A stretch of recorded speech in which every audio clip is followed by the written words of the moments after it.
It's wild to think about, but every single cell in your body is basically blind. Oh, entirely. Yeah. Like your liver doesn't have some sort of memory bank that, Yeah. stores the fact that you ate a whole pizza last week. And your muscles, they don't hold a grudge because you skipped your workouts for literally all of last year. Right. They really don't care. They don't. Your biology is just totally reactionary. It only responds to the exact chemical and physical instructions you're giving it right now, like today. Which is such a massive shift in how we usually think about health, isn't it? It changes everything. I mean, we spend so much time feeling so guilty about our past choices, but structurally, biologically, our bodies are completely indifferent to that history. Exactly. Biology doesn't operate on guilt, it just operates on adaptation. Welcome to today's deep dive, everyone. We are unpacking a huge stack of research today, covering neuroscience, endocrinology, behavioral psychology. And the mission of this deep dive is to completely dismantle the multi-billion-dollar diet industry. Yeah, specifically that whole obsession with the quick fix. Because the industry thrives on our collective guilt, right? But these sources, they lay out a highly specific, biologically grounded blueprint for sustainable change. And it really aligns perfectly with the brand we're aiming for here. Yes, layer 1, layer 2, layer 3.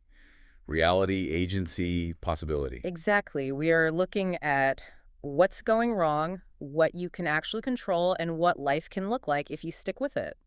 We aren't doing fake, toxic positivity where we pretend changing is easy. Ugh, no.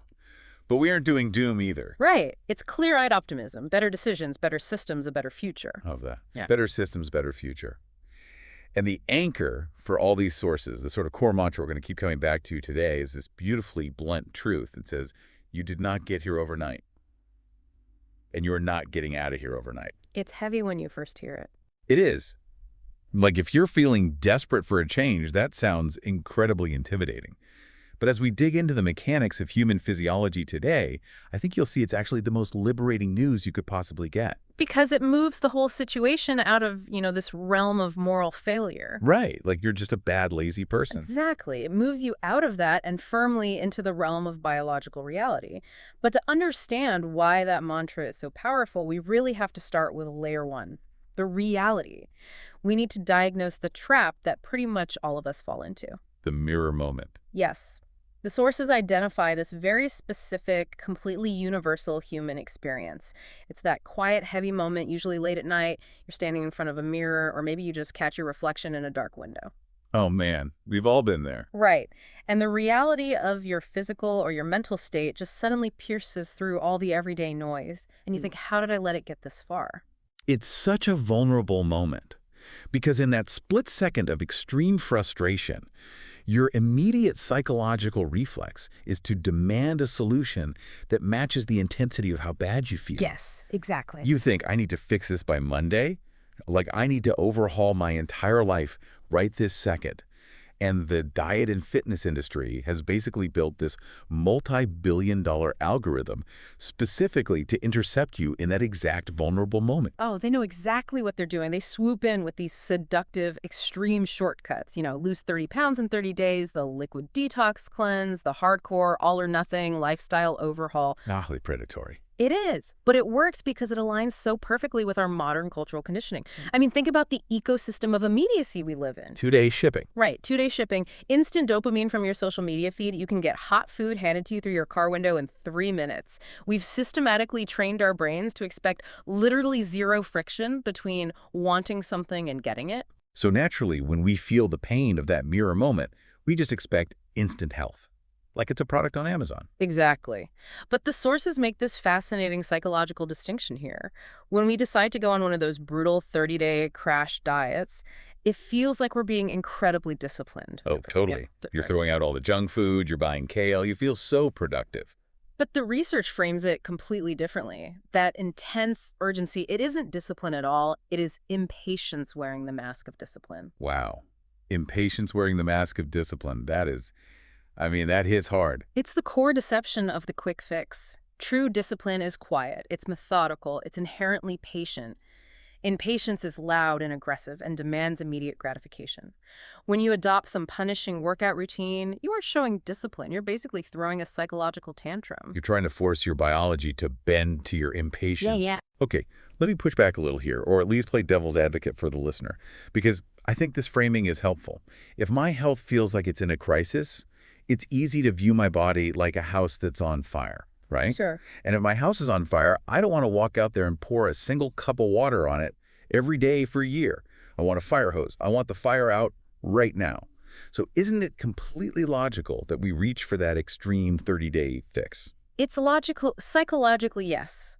But health isn't a house fire. That's the problem. It's not a sudden catastrophic event you have to put out. It's a compounding debt. A compounding debt. Okay, unpack the math on that. Well, when you undertake an extreme crash diet, you are essentially taking out a massive predatory payday loan on your physical and psychological reserves. Because you're borrowing from your future self. Exactly. You are borrowing willpower, metabolic energy, central nervous system output at an exorbitant interest rate. Right, and willpower, the sources are so clear on this. Willpower isn't just an abstract moral quality, it's a biological resource. It has a limit. Yes. It's tied directly to the prefrontal cortex, which consumes a massive amount of glucose and energy when it's actively overriding your default habits. It's a battery, not a limitless generator. So it literally drains. Completely. It's a concept called ego depletion. Your prefrontal cortex can only suppress your ingrained impulses for so long before it physically fatigues. So let's trace the physiology of what happens on that crash diet.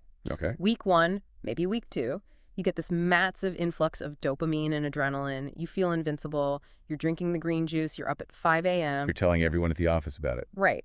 But underneath that psychological high, your biology is sounding alarm bells.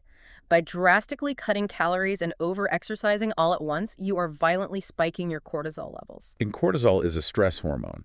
So the body is interpreting this sudden deprivation not as, oh, hey, we're getting healthy. It's interpreting it as, oh my God, we are in a famine and also being chased by a tiger. Exactly. So your body initiates a metabolic adaptation to starvation. It actually slows down your resting metabolic rate. It increases production of ghrelin, which is the hunger hormone, and it decreases leptin, the fullness hormone. That's terrifying. You're structurally programming your body to crave high-calorie food while simultaneously burning fewer calories at rest. It is a biological checkmate, and eventually the math just catches up. You hit a stressful Tuesday at work, your cognitive load is totally maxed out, your prefrontal cortex is fatigued, and that biological drive to consume energy completely overpowers your empty willpower battery. And you break the diet. You break it. And because the plan demanded 100% perfection, that one single slip-up triggers a massive shame spiral. You feel like a failure, but you didn't fail. The math failed. The math failed. You tried to reverse a 10-year compound interest curve with one single lump sum payment of willpower, and the check bounced. That's exactly it. That makes so much sense. So if the crash diet is fundamentally mathematically flawed, we have to look at the actual math of how we got into this situation in the first place. Yeah. And this leads us to layer 2, moving into agency. The sources use this incredible metaphor of a coral reef to explain how human habits physically accumulate. I love this metaphor. It's the perfect biological equivalent. Think about a coral reef.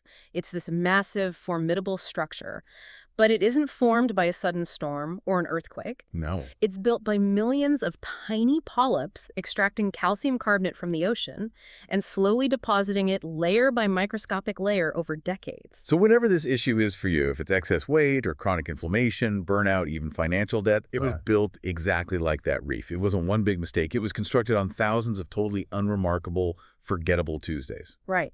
It was the seemingly insignificant decision to eat a highly processed snack at 3 p.m. just to cope with work stress.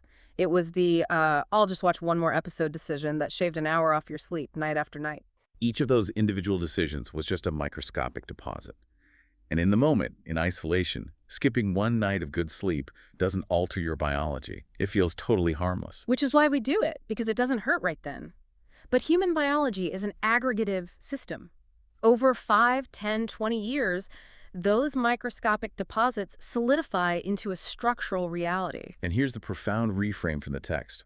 When we look at that metaphorical coral reef, the fatigue, the weight, we tend to feel like our bodies have betrayed us. We look in the mirror and think, why is my body doing this to me? But the science is so clear. Your body is intensely, beautifully loyal. It didn't betray you. It did exactly what evolution designed it to do. It adapted to its environment. This is huge. Can we unpack the mechanism of that adaptation? Yeah, let's look at insulin resistance as an example. The body's primary directive is to maintain homeostasis, to survive whatever environment you put it in. Right. It doesn't have a moral compass about your habits. Ugh. If you consistently consume ultra-processed carbohydrates and added sugars, you are constantly flooding your bloodstream with glucose. And high blood glucose is actually toxic. Right, so the pancreas pumps out insulin Hmm. to basically act as a shuttle to get that toxic glucose out of the blood and into the cells. Exactly. But if you do this every single day, year after year, your cells are being totally bombarded by insulin. To protect themselves from being overloaded with too much glucose, the cells start to downregulate their insulin receptors. They literally remove the locks from their doors so the insulin keys stop working. Yes. That is insulin resistance. It's not a malfunction. It is a highly sophisticated defense mechanism against a toxic environment. The body is just saying, oh, we live in a world where we're flooded with sugar all the time. Okay, I'll adapt my receptor sites to survive this. Or, if you sit in a chair for 10 hours a day, the body says, well, we don't need all this muscle mass to survive this environment. And muscle is expensive to maintain calorically, so let's let it atrophy to save energy. Precisely. Your current physical state is a perfectly calculated biological reflection of the inputs you've provided over the last decade.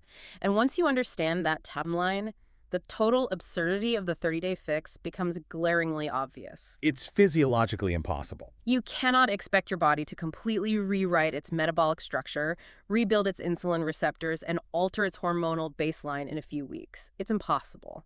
Which brings us to this concept the sources call the health think baseline. And this is really the antidote to the panic we feel in that mirror moment. The baseline establishes a rule of biological symmetry. If it took you 10 years of daily habits to build your current reality, you need to extend yourself the grace and the mathematical logic of a 12-month timeline to naturally disassemble it. Giving yourself a 12-month horizon is the ultimate act of self-compassion because it just evaporates the artificial pressure. You don't have to live in this state of hyper-anxious urgency anymore. You don't need to wait for a flawless Monday to begin. You just start making different microscopic deposits.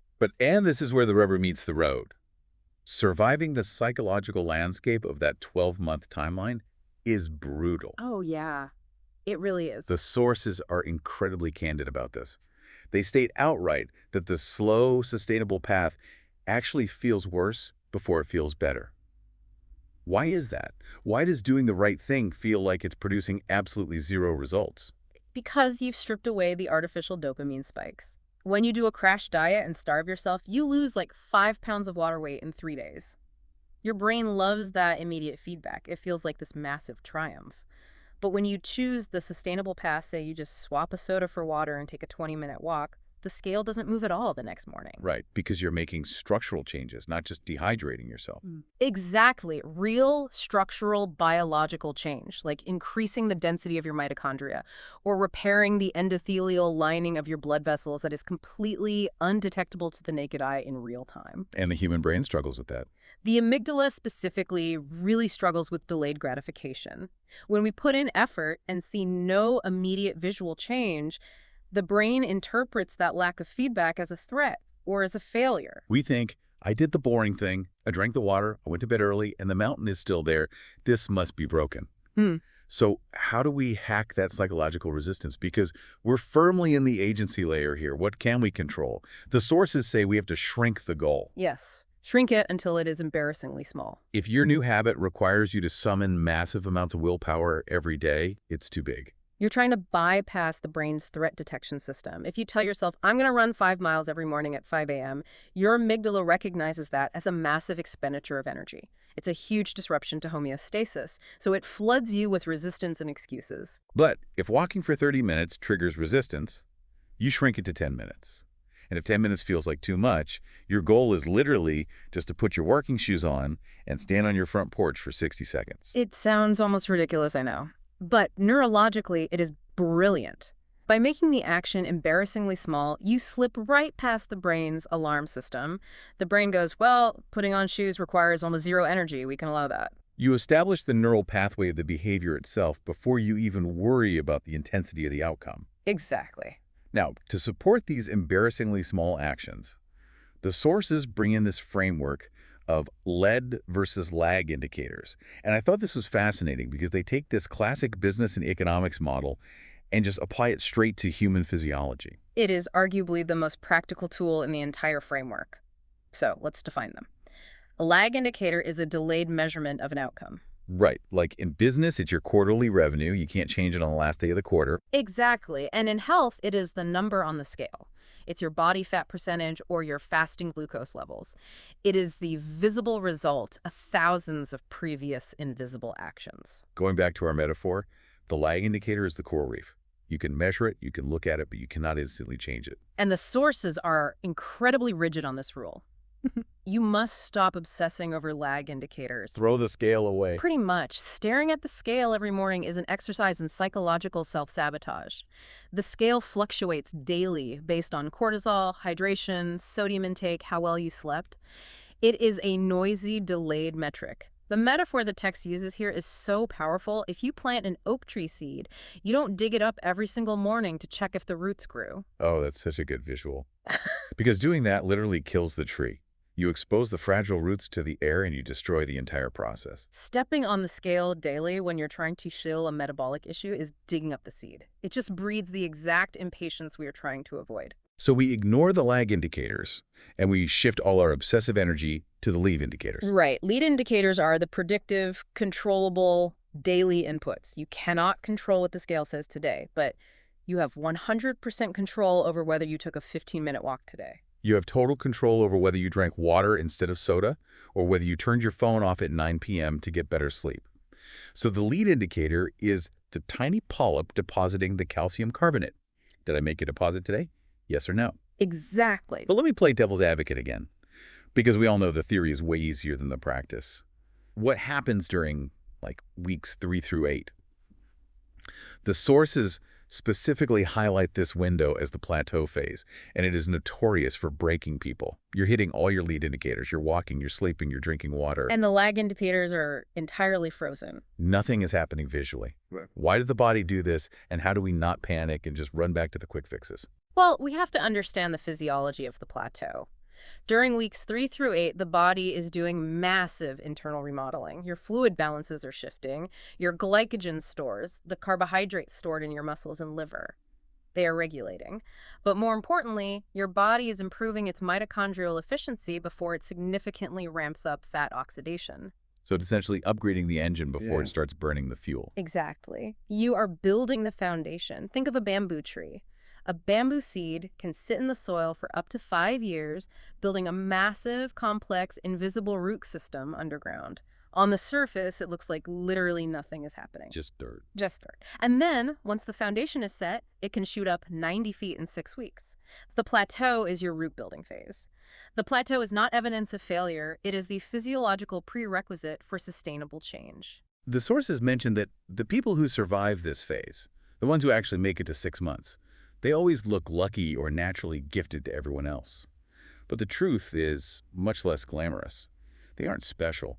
They just didn't quit when it was agonizingly boring. They endured the plateau. They focused on the lead indicators when the lag indicators were stubbornly silent. So if enduring the plateau is what keeps you going, what is actually happening at the neurological level during those weeks of consistency? Because we aren't just changing our body composition, right? We're fundamentally rewiring our identity. This is where we move into the neurological layer of identity. The sources suggest a really specific tracking method here, tracking streaks, not scores. So instead of I lost 4 pounds, it's I hit my water goal 22 days in a row. Yes, because a streak is the leading edge of identity change. If your goal is just to lose a specific amount of weight, you're treating health as a finish line. And once you cross it, the psychological drive vanishes and you just revert to the old habits that caused the problem in the first place. All right, you think, I'm done. I can eat whatever I want now. Exactly. By focusing on a streak, you are shifting from an outcome-based goal to an identity-based goal. You are no longer someone trying to lose weight. You are actively becoming a person who takes a walk every single day. But changing that identity involves severe mental friction. And the sources dive into the neuroscience of discomfort. I think we really need to replace some of the old cliches we use to describe this. We always talk about breaking bad habits, like hacking through a jungle with a machete. But a way better analogy for the brain is water carving a canyon. That is a much more accurate representation of neuroplasticity. Right. If you spend 10 years dealing with stress by eating hyperpalatable sugary foods, every time you do that, water runs down a specific path in your brain. Over a decade, that path is no longer a small stream. It is the Grand Canyon. The neural pathway is incredibly deep and heavily reinforced. And we can identify the exact biological mechanism there. It's called myelination. When a behavior is repeated, the brain recognizes that it needs to make this pathway more efficient. So certain cells wrap a fatty substance called myelin around the axon of the neuron. It's like insulation on an electrical wire. Exactly. It allows the signal to travel significantly faster and with way less energy. So that stress equals sugar canyon is deeply myelinated. It's an electrical superhighway. So when you're stressed on a Tuesday and you try to divert that water, you try to drink a glass of water or go for a walk instead of eating the sugar, it feels awful. You were trying to force water out of the Grand Canyon and make it dig a tiny, shallow new trench in hard dirt. It requires immense cognitive effort from your prefrontal cortex Ah. because you are fighting against the highly efficient, automated basal ganglia, which houses those deeply myelinated habits. And people misinterpret that intense mental discomfort. They feel that friction, that craving. They think, this shouldn't be this hard. I must be doing it wrong. I'm just not wired to be a healthy person. But the sources really want us to understand that discomfort isn't a sign of failure. It is the literal biological sensation of neuroplasticity. It is the feeling of the water digging the new trench. The architectural remodeling of your brain. Knowing that completely changes how you experience a craving. A craving isn't a command you have to obey. It's just the echo of an old, heavily myelinated pathway firing off. You can observe it without acting on it. Right. It's just noise. Which brings up a critical question. Yeah. What happens when the water inevitably spills back into the canyon? Because life is messy, right? You're on a 40-day streak of your new lead indicators, you're digging that new trench, and then a crisis hits. Your car breaks down, your kid is sick, you're exhausted, and you cave. You eat the pizza, you skip the walk. It happens to everyone. How do we process that without letting the shame spiral drag us completely back to square one? The way the sources handle failure is arguably the most vital piece of the entire framework. They take a highly pragmatic stance on guilt. In the context of biological adaptation, guilt is a completely useless, toxic emotion. It doesn't help at all. In fact, sitting in guilt and shame elevates cortisol, which literally promotes fat storage and degrades muscle tissue. So physically, guilt makes the problem worse. It's a self-fulfilling prophecy. Exactly. The framework asserts that health is not built on perfection. Perfection is a myth manufactured by the diet industry to ensure you eventually fail and have to buy their next product. True, sustainable health is built entirely on the metric of returning. The bounce back rate. Yes, not the perfection rate, the bounce back rate. If you slip up, the text says to forgive yourself instantaneously. A bad afternoon is just data. It's feedback that you were stressed or underslept. It is not an indictment of your character. You acknowledge the misstep, you smile at the messy reality of being human, and you make the very next choice a biologically kind one. It's like getting a flat tire on the highway. You don't get out of the car, look at the flat tire and say, well, I guess the road trip is ruined, and then take out a knife and slash the other 3 tires. No, that would be insane. You just patch the tire and keep driving. That is the perfect analogy for the shame spiral. Slashing the other 3 tires is eating an entire cake because you had one unexpected cookie. The people who ultimately succeed at transforming their health simply don't let a bad afternoon become a bad week. And that prevents a bad week from becoming a bad year. You are always exactly one meal, one glass of water, or one short walk away from being completely back on the path. Because your cells don't care about the flat tire, they're just waiting for the next set of instructions. And that biological reality leads us perfectly into the final layer of our deep dive today. Possibility. Layer 3.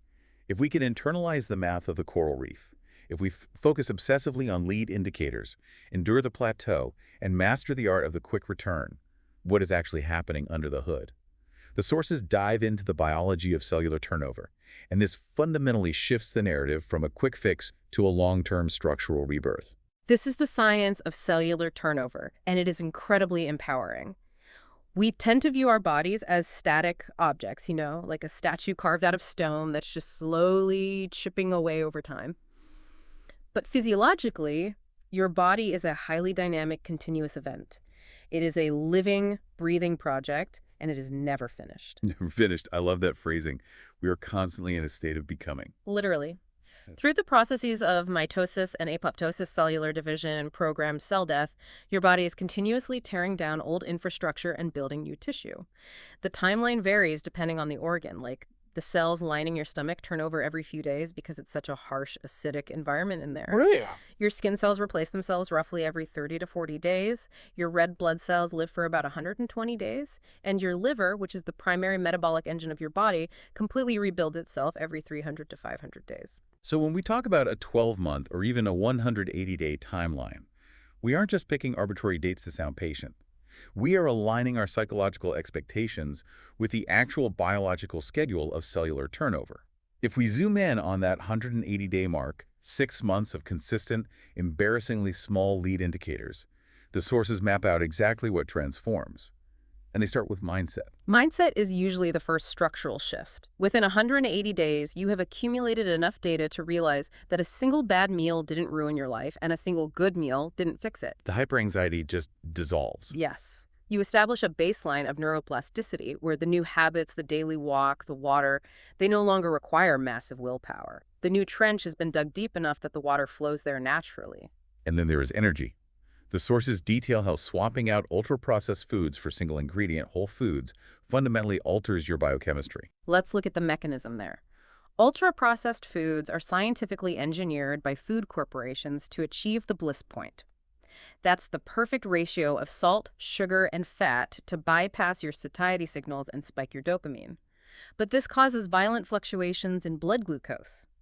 Your sugar spikes, insulin rushes in, your sugar crashes, and you experience intense brain fog and lethargy. You're riding a biochemical roller coaster all day long. Yes, but over 180 days of prioritizing single-ingredient foods, proteins, complex carbohydrates, healthy fats, you flatten that curve. Your ghrelin and leptin hormones resensitize, meaning you actually know when you're hungry and when you are full. And the brain fog lifts. Exactly, because your brain is receiving a steady, uninterrupted supply of energy rather than those violent peaks and valleys. The physical changes are just as profound, especially regarding systemic inflammation. The text points out that as you reduce inflammatory inputs like highly refined seed oils and added sugars, your appearance naturally changes. And this isn't about vanity, it's a reflection of internal healing. Right. When you are chronically inflamed, your body is in a constant state of immune response. It produces cytokines that cause oxidative stress, which degrades collagen and causes tissue swelling. When you remove those inflammatory inputs for 180 days, the oxidative stress plummets. Under-eye puffiness decreases, skin texture improves, joint pain often subsides. You look healthier because your cells are quite literally under less physiological distress. And finally, the body itself. The sources emphasize the compounding power of something as gentle as the 30-minute daily walk. We are so conditioned to think that exercise has to be a punishing, high-intensity boot camp where you're just gasping for air. But a consistent daily walk triggers massive internal adaptations. It is the ultimate baseline habit. Over 6 months, a daily walk promotes mitochondrial biogenesis. Your cells actually build more energy-producing factories. It increases capillary density in your muscles, which improves oxygen delivery. It significantly lowers resting blood pressure and dramatically improves how your muscle cells utilize insulin. You are completely rewiring your metabolic engine without ever setting foot in a gym. Exactly. Which perfectly illustrates the spectrum of health. The diet industry wants us to believe health is a binary light switch. It's either perfectly on, you have six-pack abs, you only eat organic vegetables, you run marathons, or it's hopelessly off. But that's a false dichotomy. It is a vast, gentle spectrum. Every single time you choose water over soda, you slide slightly to the right on that spectrum. Every time you take the stairs, you slide to the right. You don't need to emulate a 24-year-old fitness influencer whose literal full-time job is to look a certain way on camera. We aren't training for the Olympics. We are training for longevity and functional independence. We are training for the reality of everyday life. The ability to carry heavy bags of groceries without tweaking your lower back.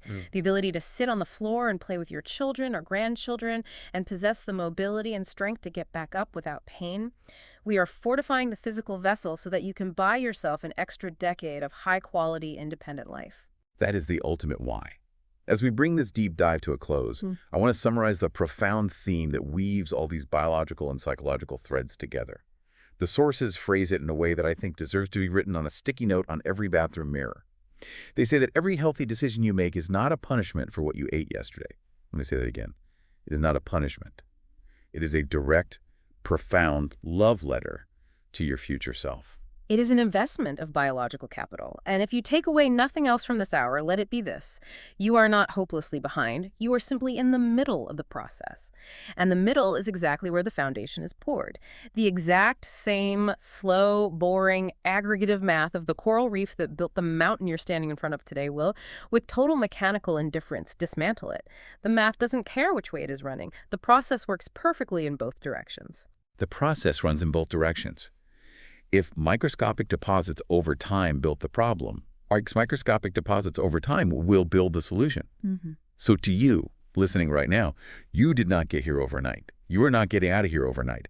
And that is exactly why you are going to succeed this time, because you are finally abandoning the predatory illusion of the quick fix. You are no longer fighting your biology. You are partnering with it on a realistic, compassionate timeline. It is the shift from a war of attrition to a strategy of alignment. I want to leave you with one final provocative thought to mull over. Building on the science of cellular turnover we just unpacked. If your cells are constantly replacing themselves, your skin, your blood, your liver, and your daily microhabits are actively rewiring the physical pathways in your brain. Well, think about it. By the time you reach your goal a year from now, the version of you that felt stuck, desperate, and frustrated today will literally, biologically, no longer exist. You aren't just improving yourself. Through the slow, magical math of biology, you are slowly replacing yourself with someone completely new. So who are you going to start building today?